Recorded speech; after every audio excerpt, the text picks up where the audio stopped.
ರೀ ಮಗುನ ಒಬ್ಬನೇ ಬಿಟ್ಟು ಬಂದಿದೀವಿ ಮನೆಯಲ್ಲಿ. ಪಾಪ ಎಷ್ಟು ಬೇಜಾರಾಗ್ತಾ ಇರುತ್ತೆ ಏನೋ ರೀ. ಪಾಪ ಮಗುಗೆ ನಮ್ ಜೊತೆ ಕರ್ಕೊಂಡ್ ಬರ್ಬೇಕಾಗಿತ್ತು. ಪಾಪ ಮಗು ಅಳ್ತಾ ಇರುತ್ತೆ ಏನೋ ಮನೆಯಲ್ಲಿ. ಪಾಪ ಅವನಿಗೆ ಬೇಜಾರಾದಾಗ ಫ್ರೆಂಡ್ಸು ಇಲ್ಲ ಮಾತಾಡಕ ಅವನಿಗೆ. ಚಿನ್ನಿ ಎಲ್ಲಿದೆಯಾ ಚಿನ್ನಿ? ಏನ್ ಇನ್ನು ಊಟ ಮಾಡ್ದೇ ಇಲ್ವಾ ನೀನು? ಊಟ ಮಾಡಿಲ್ವಾ? ಅದಕ್ಕೆ ನನಗೂ ಹೊಟ್ಟೆ ಹಸಿವು ಆಗ್ತಾ ಇರೋದು. ಚಿನ್ನಿ ಫಸ್ಟ್ ನೀನು ಹೋಗು ಹೋಟೆಲ್ಗೆ ಹೋಗಿ ಊಟ ಮಾಡ್ತೀನಿ. ನೀನು ಆ ಹೋಟೆಲ್ಗೆ ಹೋಗಿ ಊಟ ಮಾಡ್ಬಿಟ್ಟು ನನಗೆ ಫೋನ್ ಮಾಡು. 2 ನಿಮಿಷ ಅಷ್ಟೇ.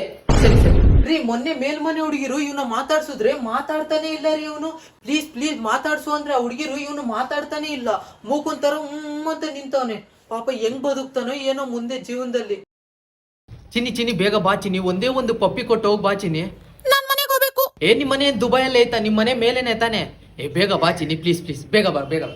ಹೌದು ರೀ. ಊಟ ಏನ್ ಮಾಡುತ್ತೆ ಏನೋ ಪಾಪ ಮಗು.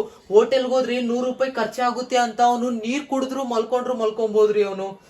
ಮಗು ಮಗ ಅಂದ್ರೆ ಹಂಗಿರ್ಬೇಕ್ರಿ. ಒಂದು ಬ್ಯಾಡ್ ಹ್ಯಾಬಿಟ್ ಇಲ್ಲ. ಒಬ್ಬ ಹುಡ್ಗಿ ಜೊತೆ ಮಾತಾಡಲ್ಲ, ಹೊರಗಡೆ ಸುತ್ತಾಡೋದಿಲ್ಲ. ಮಚ್ಚ ಇವತ್ತು ನಮ್ಮಪ್ಪ ನಮ್ಮಮ್ಮ ಊರ್ಗ್ ಹೋಗೋರೆ. ಇವತ್ತು ರಾತ್ರಿ ಎಷ್ಟು ಖರ್ಚಾದ್ರೂ ಪರವಾಗಿಲ್ಲ ಮಚ್ಚ, ಫುಲ್ಲು ಪಾರ್ಟಿ ಮಾಡ್ಕೊಳ್ಳೋಣ.